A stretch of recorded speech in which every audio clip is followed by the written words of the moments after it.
isang batang may pangarap at tunay na nagsusumikap. Yan si Ira Dayan Caballero. Nakilala namin si Ira sa Parañaque Science High School kung saan isa siyang grade 7 student na kabilang sa honors section.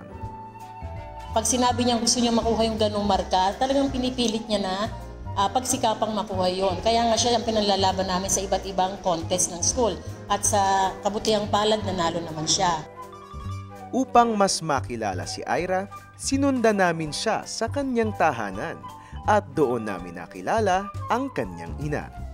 Madalas kong ituro yan lalo nung maliit. Pag gusto, alam nung 3 taon siya, gusto yung inaayaan ko muna siya maglaro sa labas dati. Bago lalabas yan, may ako sa kanya, kondisyon. Gumawa ako ng babasahin na yung mga basic word. Pag nabasa na niya yun ang reward niya, makakapaglaro na siya sa labas. 13 taong gulang si Ira at bunso sa 4 na magkakapatid. Bata pa lang ay nakitaan na siya ng angking talino. Paano ba naman? Simula grade 3, top 1 na siya sa kanilang klase. Binisita rin namin ang La Huerta Elementary School sa Parañaque. Dito, nagtapos ng primary level si Ira bilang valedictorian. Isa si Teacher Fe sa mga taong lubos na nakakakilala kay Ira. Nagkasama sila ng matagal na panahon nung naging Girl Scout si Ira. Pag inatang sa kanya ang isang gawain, very responsible siya. Lalo na kapag meron kaming mga group activity at sa mga gawain nito during our day camp, talagang isa siya sa mga napipili na leader ng grupo. Nakikita ko talaga sa kanya na porsigido siya sa kanyang pag-aaral. Balance ang kanyang gawain kaya nag-excel din siya sa math lalo, sa hekasi, kahit sa mga science. Sana madala-dala niya ito hanggang paglaki at maging modelo din siya ng mga kabataan sa susunod na henerasyon. Tulad ng ibang kabataan, mahilig din si Ira na mag-computer at manood ng TV.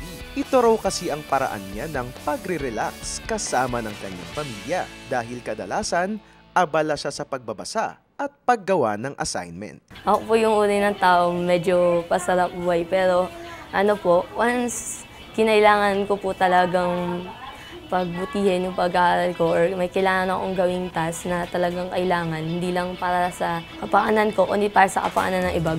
Ginagawa ko po agad. Kasi po, lalo na din sa school ko, maraming activities po. Kailangan mo mag-manage between co-curricular activities and academics po. Hindi ka madaling makapasok sa overall kung sa isang bagay ka lang mag-concentrate. Ngunit hindi sa lahat ng oras makikitang seryoso si Ira. Para lang hindi po ma-bored yung mga klase ko, nagpapatawa po ako. Like, di ba may biglang nangyari, ganyan. Gagawin ko po agad yun ng joke, ganyan. Para hindi ako po sila bored, ganyan. Sa pagtatapos ng school year, nagbunga na nga ang pagsisikap ni Ira. Si Ira ang nag-top 1 sa kanilang klase. Muli na naman siyang aakyat ng entablado upang sabitan ng medalya. Ang greatest achievement ko po ay ang mapasaya ko po yung pamilya ko sa tuwing may maiuwi po akong honor. Ito din po yung parang payment sa lahat ng paghihirap ko, yung pagpupuyat ko po sa paggawa ng projects, assignments, pag-aaral. Pero sa kabila ng kanyang tagumpay, nananatiling nakatapak ang kanyang mga paa sa lupa. Hindi po sa lahat ng oras ikaw yung nakatataas. Kailangan mo ring magpakumbaba kasi hindi naman po hindi ka naman po nakakataas sa lahat. Yun po. Pangarap ni Ira na maging isang chemical engineer. At dahil sa kanyang sipag at pagpupursigi, hindi malayong maabot niya ito.